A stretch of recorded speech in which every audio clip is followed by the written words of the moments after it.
On April 18, 2023, retired pharmacist and poisons expert Christine Mackenzie went on a walk in the Gippsland town of Loch. She had gone to visit her daughter, but while she was there, she took a stroll at the local oval to see what interesting fungi she could find. She told the court today, "We're on the recreation oval, the sports ground at Loch. There, it's surrounded by oak trees. I observed some Amanita phalloides around the roots, or around underneath one of the oak trees on the western side, I believe, of the oval." Seeing the danger of a potentially toxic mushroom colony, she plucked as many as she could find, and as she explained today in court, she took photos of them. She then posted the photos to a citizen website called iNaturalist, a resource that asks its users to share their observations from the natural world. I was fascinated by how few fungi have been really identified in Australia, and I just find them personally beautiful. And it's a lovely way to go for a bushwalk with an expert, and you suddenly become much more aware of the variety of fungi that there are. So I'm not a forager. I don't go for a walk to find them to eat. It's just pure fascination. What became of that post and how the prosecution alleges Erin Patterson later used it was at the centre of today's testimony. I'm Brooke Grebert-Craig, and this is The Mushroom Cook. It's the start of week 4 of Erin Patterson's murder trial, and I'm back with my colleague, court reporter Laura Placella. Hi, Laura. Hey, it's great to be back. We are more than halfway through, it seems. Yes, we are. As you heard at the top of the episode, a former poisons information specialist was the first person to give evidence today. Christine Mackenzie told the jury she spotted death cap mushrooms while she was on a walk with her husband and grandson in Loch. That's right. And as you mentioned, she is an expert and she worked for 17 years at the Victorian Poisons Information Centre. While working at the centre, Miss Mackenzie told the court that she developed quite a fascination with fungi. And she did a lot of research herself and went on a lot of bushwalks. And it was on this day on April 18, 2023, where she wasn't so much on a bushwalk, but just a nice family walk with her grandson and their dog, where she spotted these death cap mushrooms growing just to the side of an oval in Loch. She told the jury that she wanted to remove the mushrooms because she knew how toxic they were. So she described taking out, and I quote, the dog poo bag she had with her and putting the mushrooms into the bag. But before she did that, she made sure to take those photos that she could then reference later. Yes, she then posted those photos to iNaturalist, which is a citizen website, which we've heard before, when mycologist Tom May was giving his evidence last week. She was really concerned that people walking their dogs or children who were playing near the oval would accidentally consume the mushrooms, or people who were foraging would mistakenly believe them to be edible mushrooms and pick them. She also told the court that she was worried that fresh death cap mushrooms may grow in that same place over the coming weeks. So this was the reason she posted their location to iNaturalist, to make sure anyone that was using that website knew that there were death caps growing in that area. The photos she posted to iNaturalist were shown to the jury today, and Miss Mackenzie took the opportunity to describe what the death cap mushrooms looked like. These are her words, it's not her voice. So this is, if I may say so myself, quite a nice image of a death cap mushroom. It shows, first of all, the cap, which is white, with a bit of a yellowy olive-green tinge. You can't quite see in that one, but in a subsequent photo, the gills underneath are white.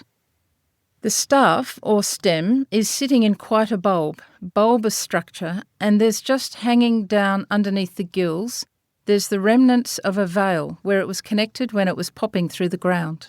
Now, Miss Mackenzie's evidence really set the jury up for the next witness, who was digital forensic expert Dr. Matthew Sorrell. The court heard he runs a consulting company that relates to digital forensics and has actually been involved in more than 400 criminal matters, giving evidence for both the prosecution and the defence. He told the court that his area of expertise was around mobile phone network data. Last week, our listeners may remember that the jury got a lesson in death cap mushrooms and all things related.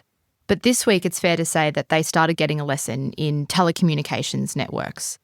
It was some pretty dense evidence today, but Dr. Sorrell walked the jury through it, He started by describing how a base station, which is pretty much a phone tower, provides a connection between a mobile phone and a network through antennas. He said they could be located on top of a tall commercial building, a grain silo, or even a large water tank. He then walked the jury through all the different types of records that telephone companies keep.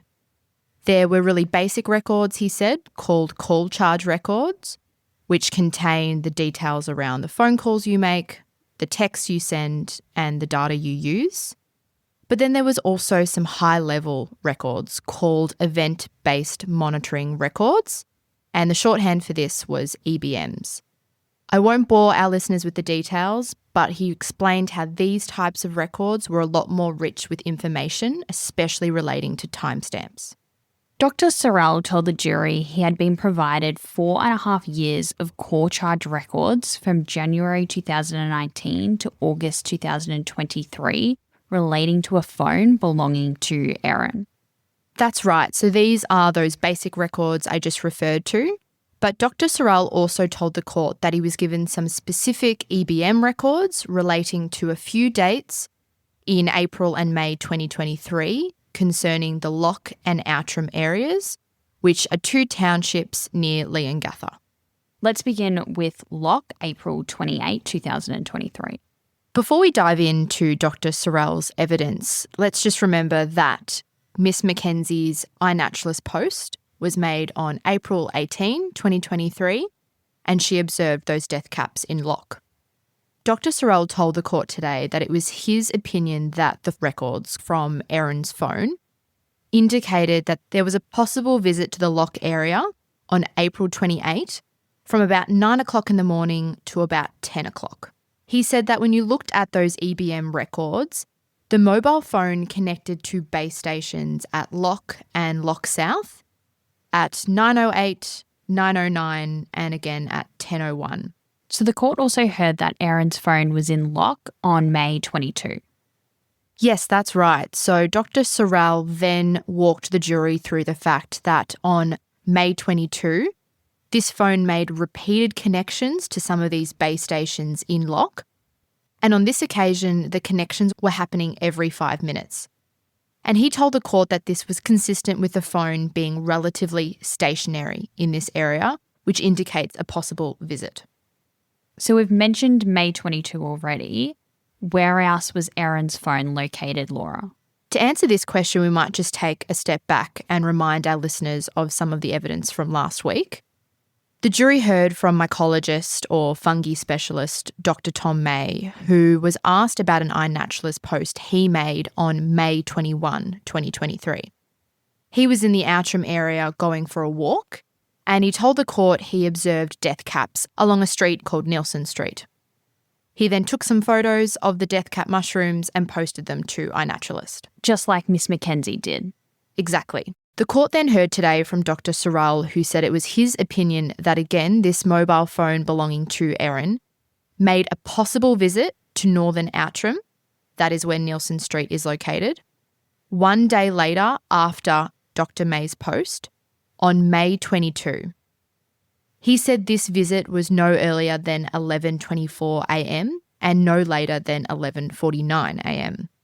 Using the same sort of language he referred to when talking about the possible visit to Loch, he said that the mobile phone was relatively stationary in the area until about 11:49 due to its repeated connections to one of the nearby base stations before it returned to Leongatha, which is where Erin lives, at midday. We did refer to this May 22 date earlier. So it appears from the records that Dr. Sorrell has analysed that Erin's phone was first in Loch on the morning of May 22 before it travelled to Outram later that morning. So in summary, it's the prosecution case that Erin travelled to Loch and Outram in April and May 2023 in the days after these death cap sightings were posted on the iNaturalist website. That's right, but it's really important to mention at this stage that Dr. Sorrell will return to the witness box tomorrow and will be cross-examined by Erin's defence team, where they will have a chance to question Dr. Sorrell about these records and the conclusions he can draw from them. We'll talk more about that after he gives evidence tomorrow. See you then, Brooke. Thanks, Laura. And remember, go to themushroomcook.com.au to stay up to date with all the latest in this case.